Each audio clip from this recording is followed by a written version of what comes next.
okay, now I can see the cost of living going up, so it must be affecting a lot of people. The government, they know it's a shit show at the moment, but they're not helping. People are just chasing the cash. They're not thinking about the long term. They're not thinking about the future. They don't really care about the client. They're selling them the projects with the highest commission. If you're coming out with a family, find the school first, because you want to be located close to the school, because traveling in the morning when there's school traffic, yeah, you don't want to be miles out. My advice, and learn from the mistake, go straight into a good community where you can see kids, you can see nannies. You always say to people, there's that 3 to 4 month period when you come out here and you think to yourself, damn, have I done the right thing? Have I made the biggest mistake of my life? But when you get over that 3 month period, you're never going to look back. James, the UK seems like it's failing, but not only that, it's getting depressing. And I want to make this video.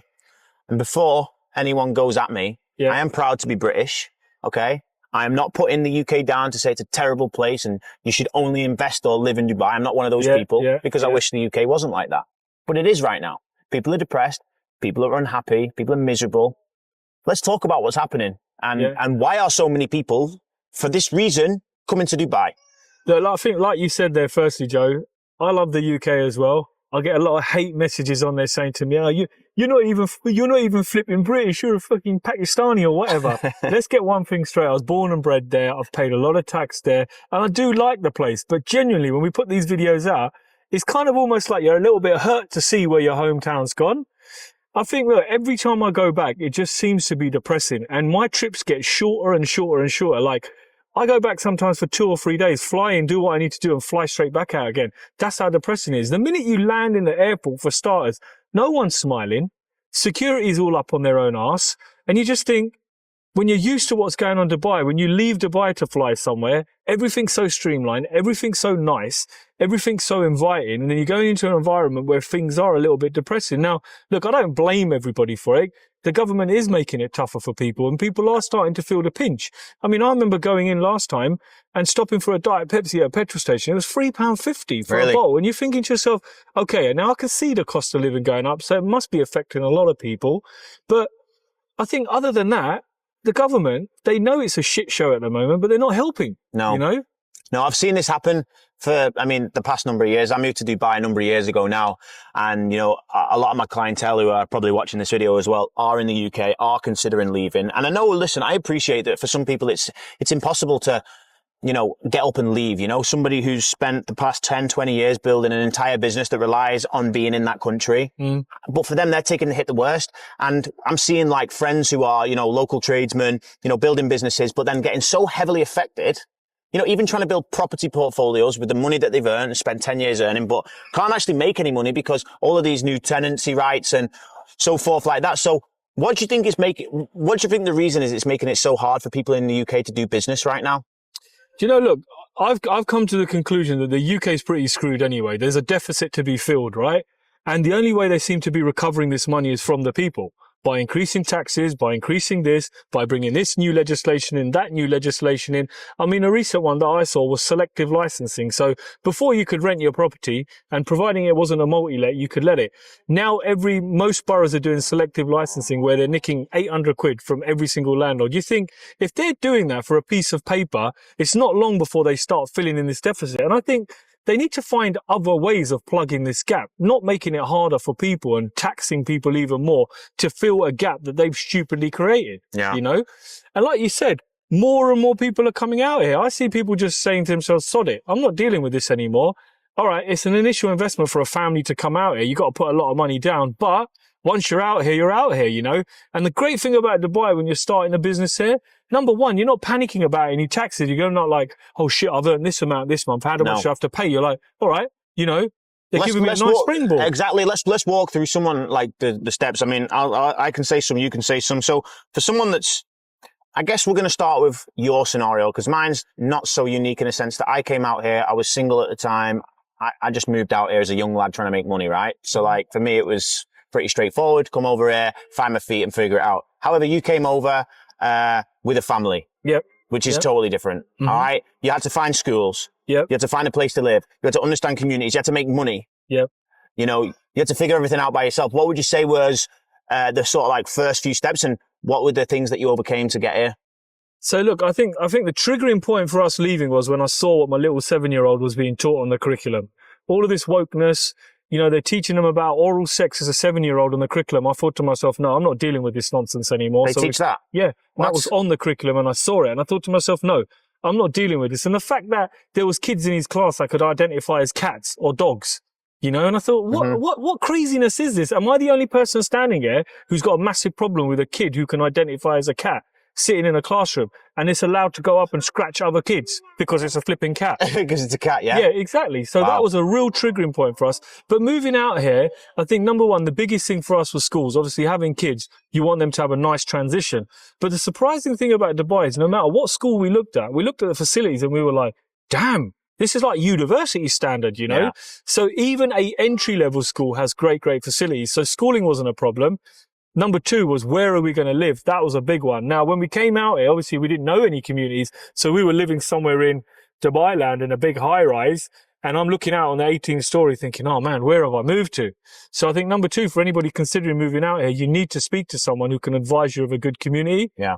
And then I guess number three was making money. And all I've known for the last 20 years is real estate. So it just made perfect sense to go into that industry. Yeah. And even though people, whenever you tell someone you're in real estate here, oh, you're one of those guys, are you? You know, it's got a bad press, but hey, it makes money. Yeah, I mean, listen, it's only got a bad press because the level and the entry level to brokering out in Dubai and real estate is very low. So, you know, anyone can become a real estate agent.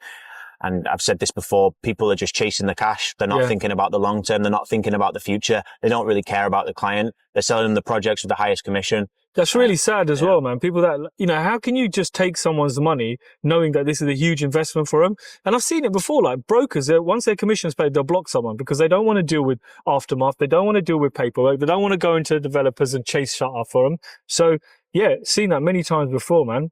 But, so let's go back to, you know, again, people coming from the UK now, like we don't need to go into how depressing it is. We already know that it's not so great right now. For someone that's got the ability to move out here now, what are the first steps they're going to take? I mean, I want to ask you from we're not trying to sell somebody something on this video, like just invest. I'm just saying from living, whether they're going out to rent, you know, well, let's talk about that. yeah, What are the first steps they need to take? I think if you're coming out with a family, find the school first because you want to be located close to the school because traveling in the morning when there's school traffic, yeah, you don't want to be miles out. My advice, and learn from the mistakes, go straight into a good community where you can see kids, you can see nannies, you can see people walking let's around. name a few. Let's talk about semi-affordable communities. Oh, number one's going to be Town Square Town for Square. me. Absolutely. The Mac Hills? Yeah, I'd go to Mac Hills as well. Yeah. Then Arabian Ranches. Arabian Ranches 2, 3, or 1 is obviously, you know, the most mature, but 2 and 3 are a bit cheaper. And then 3 is the cheapest. if you want to go a little bit further out, you got the Villa community by Dubai Land, which is, well, in Dubai Yeah, Land. the Villa. Yeah, exactly. Yeah, I mean, yeah. you're going to get something really, if you want the villa that's got the swimming pool at the affordable rate, Yeah. that's where you want to go. And if you're okay with traveling a little bit longer, that would be another great community to go to. Yeah. Something a bit more upmarket. We can look at Dubai Hills. Yeah. We can look at Arabian Ranches 1. Yeah. Uh, Jumeirah Golf Estates. Jumeirah Golf Estates. You've got Emirates Living Community, so Springs, Meadows, and then also Emirates Hills if you want something really upmarket, you know. Yeah. And if we're going to go down that route, we can even talk about the Palm. Yeah. You know. But for a family point of view, I mean, you can look at any of these communities. So I think it's worth, I mean, coming to Dubai first of all. Would you say that it's easy for people to get an idea of the community by just driving around? Do you know what? I think, yes, you can. If you drive into community, you'll get a good feel for it. Because we're in Town Square right now, and the first time I came here, I drove into it and I was like, wow, this feels different. I stayed around, got some lunch, had a coffee, went to the sales centre, had a bit of a chat with people, and I'm like, man, this is nice, you know? Yeah. I think moving, when you're looking to move here, walking around a community can give you a good idea. But I'd always say, go with somebody who knows the community. Exactly. So go with a broker who can take you around and he can show you the real ins and outs, because when you're on your own, you may not see the negatives of the community. You might just see the positives. Whereas, you know, whenever somebody comes around there, I always tell them in the morning, traffic can be a slight issue, but the community has counteracted that with a brand new road opening in 2025 first quarter.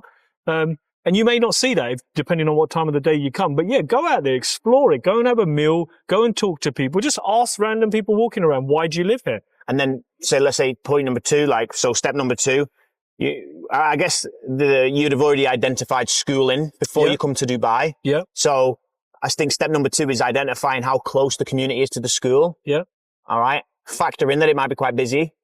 at school times. Is there anything else you would suggest? Well, then you've got to look at transport as well, because, I mean, schools all offer school bus services, but you may want to have your own car. So then you've got to start looking at getting your driving license converted over. Depending on which country you're coming in from, that can be a bit of a nightmare, because if you're not on the green list of where they just convert it over, you've got to go and do the driving test, which is pretty damn hard here. It's pretty long. It's very hard to drive in Dubai when you first come. Yeah. It's not hard. It's just intense, you know. No one's forgiving. No one lets you in. There's no such thing as give way. It's take way. Yeah, take way. You've got to be a bit aggressive, you know. And then you've got to get a car. You know, you've got to find a car. You've got to look at a suitable source on where you're going to buy your car. Then you need to know the registration process. All of these little things you need to consider. One thing I do want to say as well, if you are going to come over from the UK and you're just going to come out straight away, like you're not even going to visit here first or speak to anybody, you're just going to go and just try it out, you're going to have to do everything short term in that scenario. And if you do it short term, things are a little bit messy and it's a bit expensive, you know. Short term rentals are expensive. Short term car rentals are expensive. So everything short term is expensive in Dubai. So if you have the ability to get some sort of visa set up prior to coming to Dubai, whether that's you're working for a company or you're setting up a business, do all that first so that when you move over here, you've got your Emirates ID, you can take out a long-term car lease, you can take out, a long-term apartment lease, and then things are a little bit more streamlined. That's a really, really good point, because now it can take anything up to a month, 2 months to get all of that sorted. And if you're in an Airbnb, you're going to be paying 20, 30, maybe even 40% more than you'd be paying on a long-term let. So that's really good advice. Yeah. And I would also say, if maybe if you've got a family and kids, bring them out, and rather than going to the Atlantis and all these fancy hotels or wherever you're staying, go and stay in some Airbnbs in the communities on your holiday, just to get an idea of what it's like. Because as soon as you move and you've got all your luggage and it's time to pack up and say goodbye to the UK or wherever it is in Europe or the world, it's stressful. Yeah. It's stressful. And that's a really good point, Joe, because whenever somebody comes out to Dubai, they stay in the Palm, they'll stay in JBR, they stay in the Marina, and these are all tourist spots. And then people will say, oh, it's really nice, it's really busy. But no, when you live in Dubai, you've got to actually act as you're living. So like Joe said, go and hire an Airbnb for a couple of nights in every single community and see what's going on. Yeah. And then the last thing I would say is that, regardless of your age or your network, it gets quite lonely at first in Dubai. So make an effort to go meet people, go to the local gyms, go to, you tell me what you would do. I'd go to the gym. Do you know what? You're absolutely right. Gym classes. Yeah, I always say to people, there's that 3 to 4 month period when you come out here and you think to yourself, damn, have I done the right thing? Have I made the biggest mistake of my life? But when you get over that 3 month period, you're never going to look back. And Joe's absolutely right. Go to the gym, go and do some classes. If you're a talkative person, just go to a coffee shop and just talk to people. Yeah. Become a familiar face. Go to networking events. The thing I love about Dubai, everybody wants you to grow. So it's easy for you to connect to people. So if there's somebody in your industry that you really want to talk to and they're on Instagram, I can guarantee you drop them a DM. If they're not too massively famous like Joe, they'll probably reply. Everyone who's watching this, I always do make an effort. They'll probably reply back to you, and it's easy to grab a coffee with people. And I've had coffees with some big players out here. And you know what? There's so much to go around in Dubai, so much money, so much success, that everybody's prepared to help and share. For sure. All right. So you saw what we did there, guys. We started off with what seemed like maybe a negative video, and we've took a spin on it and give you a bit of an insight how to be, how it can be a positive experience. I know it's scary, it's overwhelming, it's confusing, but when you've got genuine, honest people like myself and James, we can walk people through this step by step. We're not here to just take money off people. We're here to build relationships and genuinely help people, because we were once those people who were confused and overwhelmed. But now look at us, we're thriving. Yeah. It's a beautiful summer's day, sitting on a great park, about to get some breakfast. Can't complain, can we? Not Any more all, advice? Is there one last piece of advice you'd give to someone from the wherever they are in the world? Yeah. Look, certain times in your life you have to pivot. Certain things take their course. So I really do feel there's countries right now where it's going to take a long time for them to improve. And you got to be realistic with yourself. If you're in your 30s, you've probably got another 40, 50 years of living to do. And I'm sorry to say, I can't see some of these countries getting better in 20, 30 years. So just pivot and go somewhere else. Start again. Move where the success is. Success leaves clues. Get out there. Get to somewhere where it's doing some good stuff. Amazing. If anyone needs any more information, go check below. Thank you all for watching, and I hope you enjoyed the video. Thank you very much.